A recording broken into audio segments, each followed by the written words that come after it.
Halo Sobat Nova, melanjutkan cerita dari episode sebelumnya ya. Setelah beberapa saat, masih tidak ada yang mengajukan diri untuk memberikan bantuan. Tidak diketahui apakah karena mereka semua enggan atau masih waspada terhadap Taisu dan Senshi.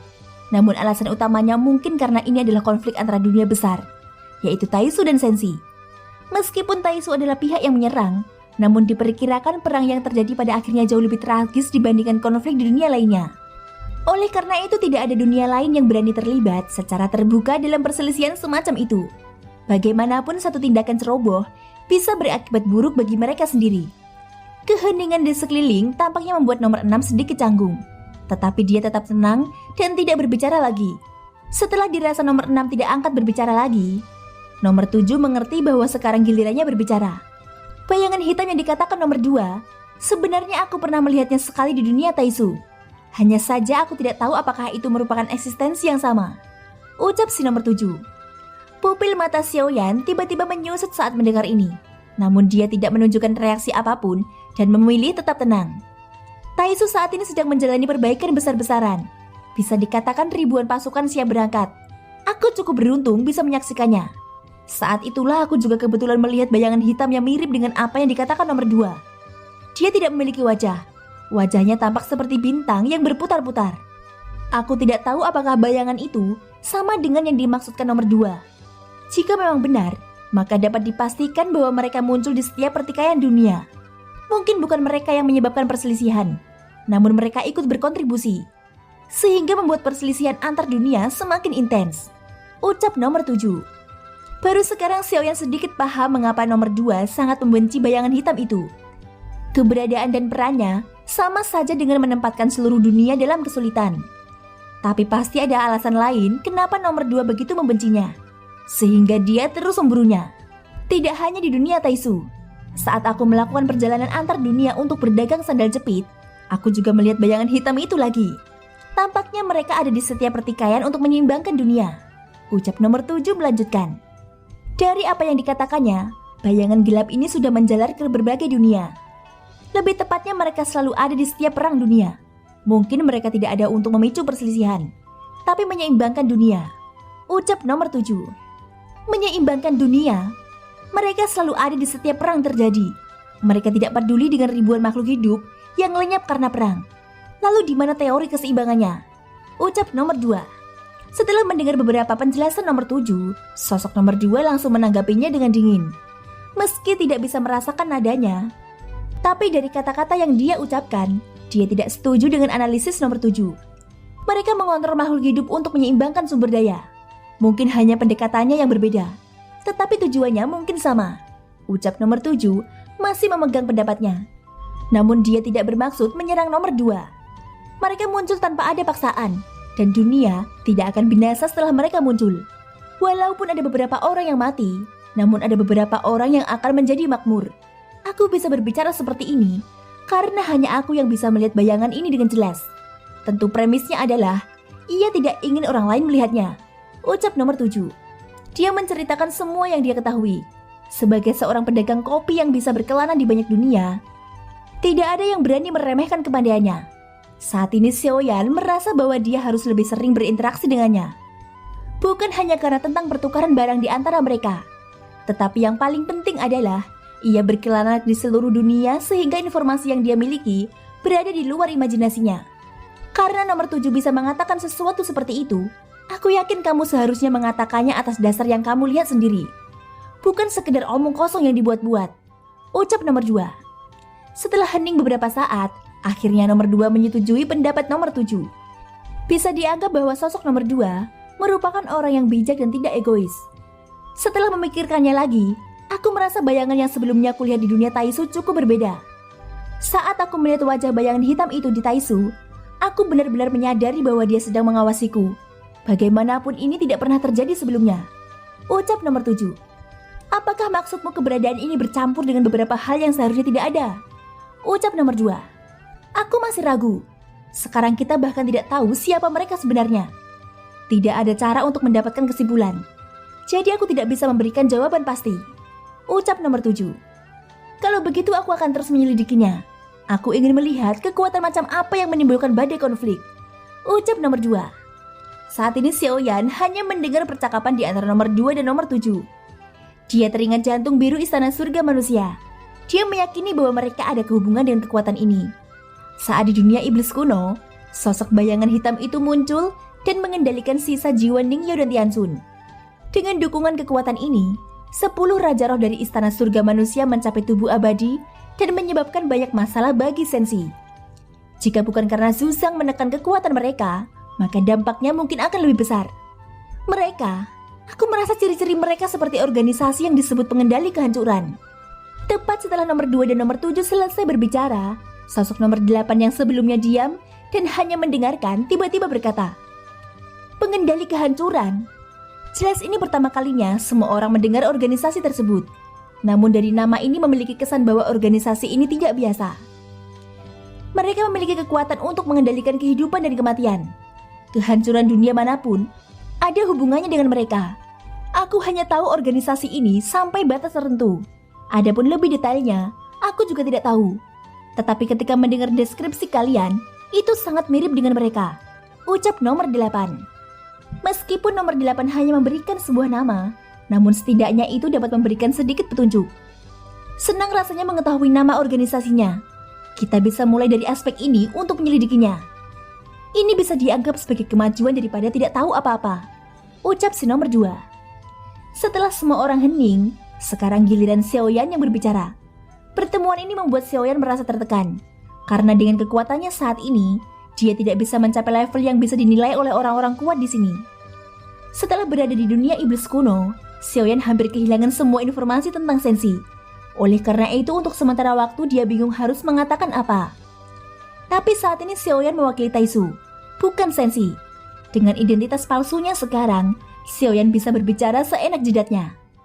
Xiaoyan lalu berkata, "Di dunia Taisu, memang ada bayangan hitam seperti yang disebutkan si nomor 7. Dan itu juga memberi bantuan pada Taisu. Adapun apakah itu semacam organisasi pengendali kehancuran, tidak ada cara bagiku untuk mengetahuinya." Ucap Xiaoyan. Xiaoyan memutuskan untuk menyesuaikan kata-katanya dengan mengikuti apa yang diberitakan nomor 7. Setidaknya apakah itu benar atau salah, tidak akan menimbulkan dampak buruk. Yang terpenting adalah menjaga karakternya. Suqian Taiyi tidak mengatakan apapun, jadi sekarang identitas yang dia wakili adalah Suqian Taiyi. Nomor 9, apakah kamu pernah berinteraksi dengannya? Tanya si nomor 2. Ya, tetapi bukan mengobrol satu sama lain, melainkan hanya sebatas melihatnya saja. Bagaimanapun sekarang aku bukan lagi pemimpin Taisu lagi, jadi tidak banyak yang bisa aku perbuat. Ucap Xiaoyan. Mendengar Xiaoyan berbicara seperti itu, nomor 6 akhirnya terpancing dan tidak bisa duduk diam. Sepertinya kamu orang Taisu juga telah melakukan kontak dengan kekuatan yang tidak terduga. Bisakah kamu menceritakan lebih banyak tentang hal itu?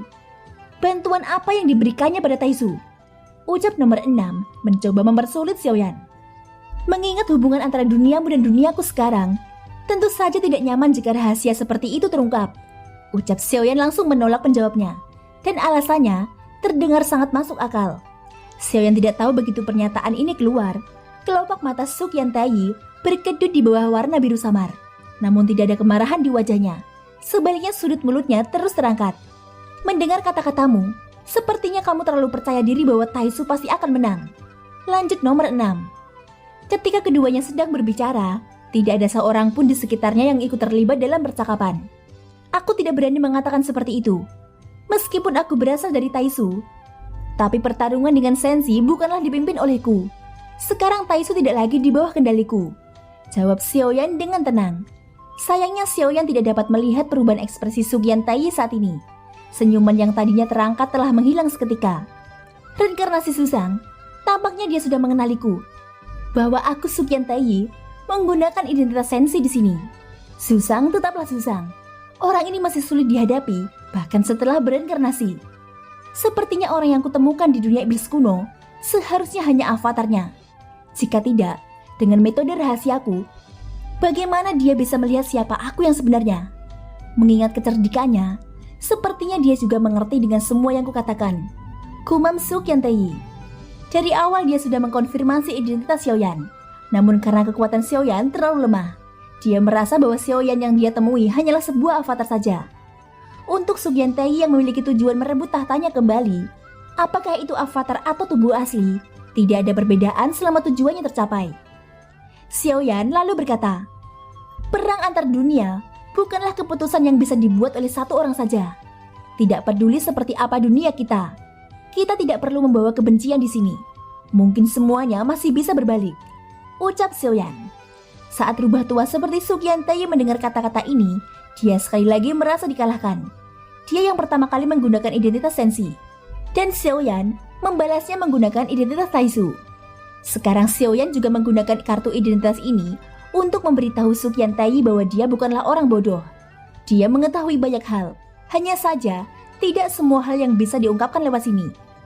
Su Qiantai mengingat kembali sandiwara yang dimainkan Xiaoyan ketika bertemu dengannya di dunia iblis kuno. Itu terlihat seolah-olah dia memang berasal dari klan Yuan-Shen dan bertekad untuk membalaskan dendam dunia tanpa batas. Dan sekarang di mata Su Qiantai, pemandangan ini membuatnya merasa bahwa kelihayan Xiaoyan melampaui Suzang yang penuh dengan strategi dan sulit dipahami. Antara Xiaoyan dan Su Qiantai, mereka sama-sama bersandiwara dan memainkan perannya masing-masing. Xiaoyan yang memiliki kekuatan tubuh utama lemah malah menjadikannya semacam kartu truf. Bahkan setelah mengetahui keberadaan Xiaoyan, mereka masih merasa kesulitan untuk memahaminya. Titik balik, ku harap begitu. Semoga saja ada perubahan, ucap Su Qiantai. Tanggapan Su Qiantai tentu saja memiliki maksud tertentu. Tentu saja keduanya saling memahami, jadi mereka tidak perlu melanjutkan perdebatan ini. Setelah keduanya tidak lagi berdebat, suara nomor 2 perlahan terdengar. 9. Ketika kamu bertemu bayangan hitam di masa depan, bisakah kamu mencoba berkomunikasi dengannya? Tidak perlu membunuhnya, hanya perlu melihat apakah bisa mendapatkan petunjuk lainnya, ucap nomor 2. Ya, jika ada kesempatan, aku pasti akan mencobanya, ucap Xiaoyan. Dia tahu identitas asli nomor 2, namun pihak lain tidak mengetahui identitas Xiaoyan. Adapun siapa saja yang mengetahui identitas Xiaoyan, selain Su Qiantai, ada sosok nomor 1 dan nomor 4. Namun untuk si nomor 4, Xiaoyan masih belum bisa memastikannya, karena dia hanya melihat avatarnya saja dan dia belum melihat tubuh aslinya. Adapun nomor 6, tidak perlu bicara lebih banyak. Keduanya bersaing dengan identitas satu sama lain. Faktanya meskipun Su Qiantai tahu bahwa Xiaoyan berasal dari Sensi, dia tidak memahami dengan jelas mengenai informasi tentangnya. Itu karena informasi yang dia dapatkan tidak lengkap. Adapun alasannya, jelas itu berkaitan dengan Ratu Kuil. Ratu Kuil kuno adalah istri Zuzang yang berbudi luhur. Dengan kekuatannya, bukan hal yang sulit untuk menyebarkan informasi palsu dan menyembunyikan identitas asli Xiaoyan. Terlebih lagi kini Taisu telah menginvasi Sensi dan perang telah dimulai. Tentu saja informasi tentang keberadaan reinkarnasi Zuzang sangat penting bagi Taisu. Keberadaan Xiaoyan bisa dianggap sebagai kartu truf, sehingga Taisu tidak berani bertindak gegabah. Seperti yang dikatakan Xiaoyan, sekarang Taisu tidak lagi dikendalikan oleh Su Qiantai, sehingga Su Qiantai mengalami kesulitan untuk mengumpulkan banyak informasi. Oleh karena itu, Su Qiantai masih belum bisa benar-benar memahami Xiaoyan. Semua orang telah selesai berbicara. Izinkan aku menambahkan sesuatu. Tentang organisasi pengendali kehancuran, itu memang ada. Tapi kekuatan ini sulit untuk diguncang. Kita dapat menyelidikinya, tetapi berhati-hatilah. Tujuan pertemuan ini adalah untuk membantu semua orang untuk menemukan apa yang kalian butuhkan. Di sini tidak masalah apakah itu teman atau musuh. Kita hanya perlu mendapatkan apa yang dibutuhkan.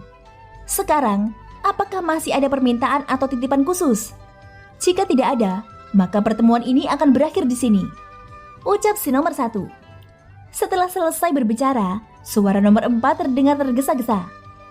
9. Sudahkah kamu membantuku memurnikan ramuan yang kupesan sebelumnya? Ini kebutuhan mendesak, ucap si nomor 4. Saat Xiaoyan mendengar ini, dia langsung mengangkat alisnya.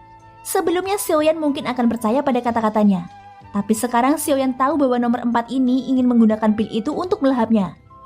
Nomor 4 memintanya memurnikan pil pemecah racun Tianling dan pil naga sejati yang.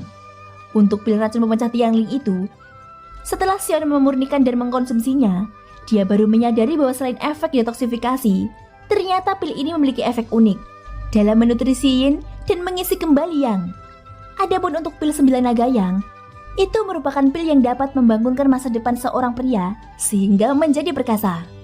Aduh, belakangan ini ada beberapa kendala dalam pemurnian obat. Aku sangat menyesal harus membuatmu menunggu lagi, ucap Xiaoyan. Meskipun Xiaoyan sudah memurnikannya, dia tidak ingin menyerahkannya kepada nomor 4. Itu karena dia tahu bahwa pada akhirnya dia sendiri yang akan paksa mengkonsumsinya. Bahkan Huachan sebagai makhluk tertinggi dunia 9 surga menghindari Yuyan.